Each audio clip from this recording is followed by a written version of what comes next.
Hey there business lover, welcome or welcome back. Dans cet épisode, on va parler de 5 erreurs que la plupart des freelances commettent et qui les empêchent de scaler leur business, qui les empêchent de générer des revenus récurrents à travers leur activité en ligne. Ces erreurs sont invisibles mais sont vraiment insidieuses. Et ces erreurs, des fois, lorsqu'elles sont commises, empêchent littéralement que le freelance ou l'auto-entrepreneur qui s'est lancé croit en l'activité, croit en l'expertise qu'il offre. Il se demande la plupart du temps, est-ce que cette offre, est-ce que cette compétence est vraiment une compétence que je devrais poursuivre, est-ce que je devrais changer de cap, faire quelque chose de complètement différent de mon temps. Donc, si quelqu'un qui t'est lancé, que tu sois un freelance, que tu sois à peine, que tu sois un freelance vétéran, cette vidéo sera importante pour toi, car ce sont les erreurs justement, quand je parle, j'appelle les soucis souvent des ennemis invisibles, car des fois on les commet sans même en être conscient.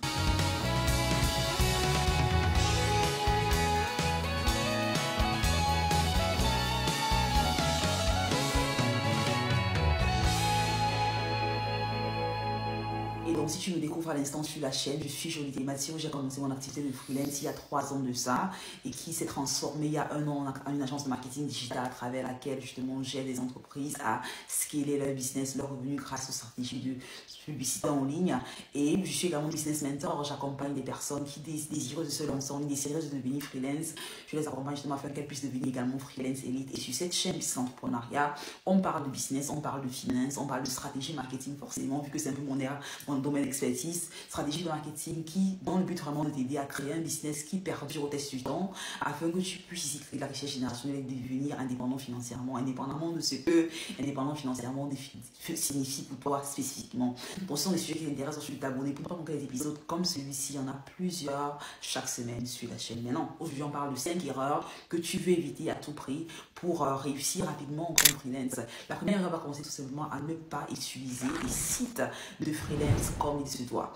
Alors, beaucoup de personnes, si tu me suis depuis plus d'une seconde, tu sais que je recommande fortement d'utiliser des sites de freelance tels que Fiverr, Upwork, Contrat, freelancer.com pour trouver des premiers clients comme freelance. Mais beaucoup de personnes n'utilisent pas ces sites-là à bon escient. Et tu sais, utiliser ces sites à bon escient, tout simplement dit, tu veux être sûr que tu les sites en question, tu utilises la formule que j'appelle la formule 3x3x3. Ça veut dire choisir au moins 3 sites de freelance dans lesquels tu as, dans chacun des sites, tu veux avoir au moins 3 offres, 3 listings que tu as mis en avant. Et dans chacun des listings, tu veux avoir 3 paliers de prix. Maintenant, j'ai fait une vidéo dans laquelle je parlais comment implémenter la formule 3x3x3. Je vais laisser lier quelque part ici pour que tu puisses la regarder après celle-ci. Mais parallèlement à la formule 3x3x3, je peux également avoir sur ton profil un profil dans lequel tu mets en avant qui tu es véritablement. Des personnes qui travaillent en ligne, qui emploient des personnes en ligne, veulent savoir qu'elles travaillent avec des personnes sérieuses, des personnes qui ont une bonne moralité, des personnes qui sont responsables. Et la façon dans laquelle tu mets en avant qui tu es, la personnalité, ça me vient tout simplement des photos de toi sur tes offres, sur tes geeks et sur tes listings, sur ces différents sites-là. Beaucoup de personnes vont utiliser ici des stocks, des images gratuites qu'elles vont prendre sur Shutterstock, sur Pexel.com. Parce qu'elles auront peur de mettre leur photo. Mais tu veux vraiment te dire, le client qui va t'employer au final à travers un site de freelance veut savoir qu'il travaille avec une vraie personne, savoir qui est entrepreneur ou qui est le freelance avec lequel elle travaille ou avec lequel il travaille. Donc tu veux avoir des photos de toi où tu montres littéralement ta face et autres, parce que ça permettra justement de créer cette confiance-là de prime abord. Donc c'est vraiment, si tu ne le fais pas encore, littéralement, tu vas te rendre compte que dans n'importe quel geek, et si tu vas sur un site comme Fiverr, Upwork, tu te rendras rapidement compte que des personnes qui ont mis leurs photos en avant sont celles-là, des personnes qui ont mis leurs photos en avant sur leur listing. Forcément, ici, je m'entends. Les personnes qui ont mis leurs photos en avant sont celles qui ont également le plus de revues, le plus de clients, qui facturent également les prix les plus élevés. Donc, ça, c'est la première erreur à complètement éviter. Deuxième erreur que tu évites de faire tout simplement ici pour ne pas comprendre ce que tes compétiteurs présentement facturent, positionner ton offre en accord avec la leur. Une chose que j'ai implémentée très tôt qui m'a permis vraiment de réussir, c'est de comprendre les accords, de devenir obsédé, essayer de comprendre ce que mes compétiteurs font, comment est-ce qu'ils positionnent leur offre, ce qu'ils ont inclus dans la leur et comment rendre la mienne encore meilleure. Parce que dis-toi bien qu'aujourd'hui, tu ne veux pas réinventer la roue, si tu commences de zéro. Je vais te demander d'accord, je vais offrir cette compétence en demande parfaite, mais qui avant moi l'a déjà offert, comment est-ce qu'ils ont positionné leur offre, quels sont les services supplémentaires qu'ils ont mis, quelle est leur stratégie de pricing, comment est-ce qu'ils justifient ce pricing, comment est-ce qu'ils décrivent leur offre en elle-même. Tu peux vraiment faire une étude de marché qui te permettra de comprendre tellement mieux ce à quoi tes clients potentiels répondent, ce qui marche pour tes compétiteurs. Littéralement, l'étude de marché, c'est un truc que tu peux faire absolument de ce qui te coûte à pas le moins de centimes, qui va te permettre de gagner tellement en termes de stratégie que tu vas implémenter pour améliorer ton positionnement en ligne tout simplement. Donc, étudie ta compétition littéralement. Quand tu commences, quand tu es freelance nouveau, que tu n'as pas vraiment encore eu pas mal de clients, tu peux pas mal de clients, je veux dire moins 10 à 15 clients ici, tu peux avoir des prix qui sont en accord avec le prix de la compétition. Ça veut dire que tu peux avoir des prix qui sont 10% un peu moins que ceux de la compétition pour justement attirer avec toi le trafic qui soit éventuellement parti sur leur listing. Donc tu veux dire, ok, d'accord, si je facture 100 euros, je vais facturer 90 euros, je te pousse parce que je suis nouveau, pour être aussi que j'ai des clients que j'attire quand je me lance. Ces études de compétition vont te permettre de comprendre également quelle offre mettre en avant. Par exemple, je me rappelle quand j'ai commencé, je me suis dit, d'accord, j'ai cette compétence aussi que je maîtrise, je vais offrir des guides, je vais offrir des services autour des compétences que je maîtrise. Mais en faisant une étude de marché, de compétition, je me suis rendu compte qu'il y avait des services parallèles auxquels je n'ai même pas pensé forcément d'offrir des compétences que j'avais également, mais que je n'avais pas pensé à monétiser, que j'avais mes compétiteurs monétiser. Encore une fois, quand tu fais une étude de marché, tu auras littéralement des compétences, des stratégies que tu vas apprendre qui sont tellement puissantes et que tu pourras utiliser encore et encore et encore pour tout simplement rendre ton profil beaucoup mieux. La troisième erreur que tu peux éviter de commettre, c'est tout simplement ne pas avoir des prix compétitifs.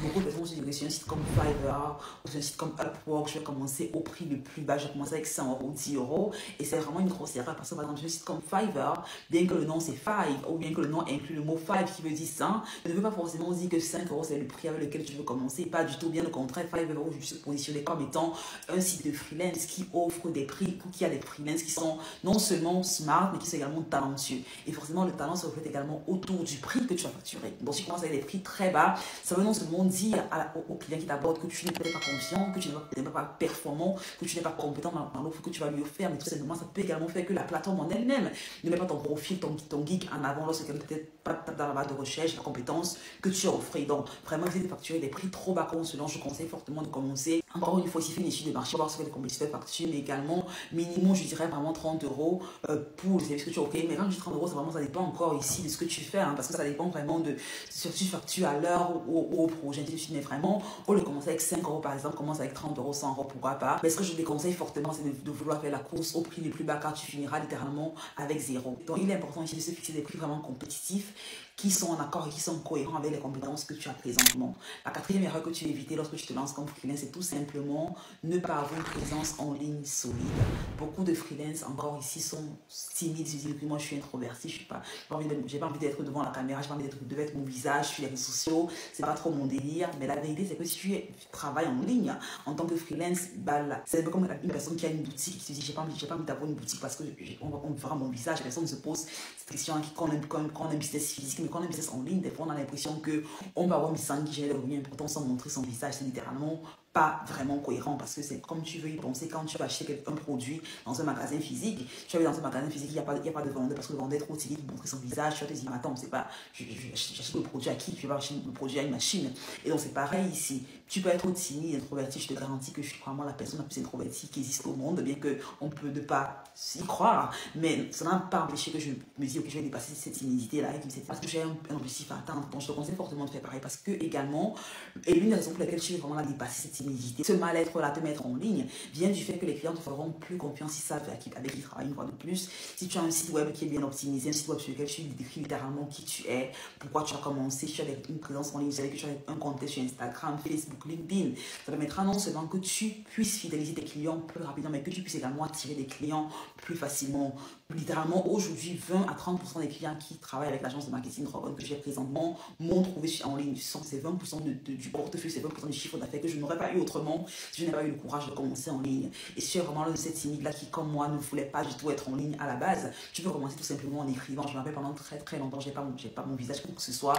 J'écrivais tout simplement des articles, des blogs, pour tout simplement mettre ma présence, pour être visible. Je faisais des graphiques, des posts sur Instagram pour parler de ce que j'offrais, pour parler de mon expertise. Donc, tu peux commencer vraiment à ce niveau-là, mais ça n'empêche que tu attireras quand même des personnes qui sont intéressées par ce que tu as offert. Mais commence, crée ton présence en ligne, crée ton présence en ligne solide, et je te défie de créer au moins 3 pièces de contenu par jour sur un ou 2 réseaux sociaux Et une autre raison que j'entends très souvent, c'est les personnes qui vont me dire des choses telles que Jolie, j'ai pas la bonne caméra, il me faut un nouveau téléphone, il me faut, quand j'aurai dans un nouvel appartement, quand j'aurai un nouveau laptop, bref, des excuses, quand je vais perdre du poids, quand je vais prendre un peu de poids, quand j'aurai une meilleure coiffure, bref, les excuses n'en finissent pas.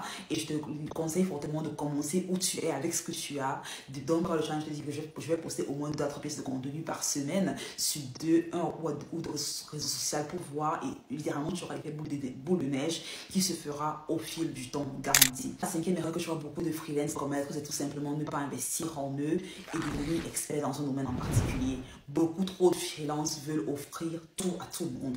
Ils veulent offrir un peu de social media management, un peu de copywriting, un peu de SEO, un peu de software development, un peu de tout. Et ça devient du grand n'importe quoi. Demande-toi quelle est la compétence pour laquelle je vais être le meilleur au monde. Quelles sont les une de compétences pour lesquelles je vais être reconnu, pour lesquelles je vais être recommandé par des amis, par mes clients avec lesquels j'ai travaillé au final. Parce que, dis-toi bien qu'un spécialiste, un expert sera toujours beaucoup, mais beaucoup mieux payé qu'un généraliste. C'est la raison pour laquelle un cardiologue est beaucoup mieux payé qu'un médecin généraliste, parce que tout simplement le cardiologue a pris du temps pour développer une expertise, il a pris des années pour développer une expertise qui fait de lui quelqu'un de recherché. Donc demande-toi quelles sont les 2 compétences sur lesquelles je vais devenir vraiment expert, pour laquelle tu veux être reconnu. Beaucoup de personnes se disent, que beaucoup de freelance pensent à tort que c'est parce qu'ils auront plus de compétences qu'ils réussiront à attirer plus de clients. Ça n'a rien à voir du tout. Et les compétences que tu as, tu vas avoir une compétence à travers laquelle tu génères 100 000 euros par mois à travers une seule compétence. Pas besoin d'avoir 10 compétences pour générer 20 000, 30 000, 50 000 euros par mois. Ce n'est absolument pas requis.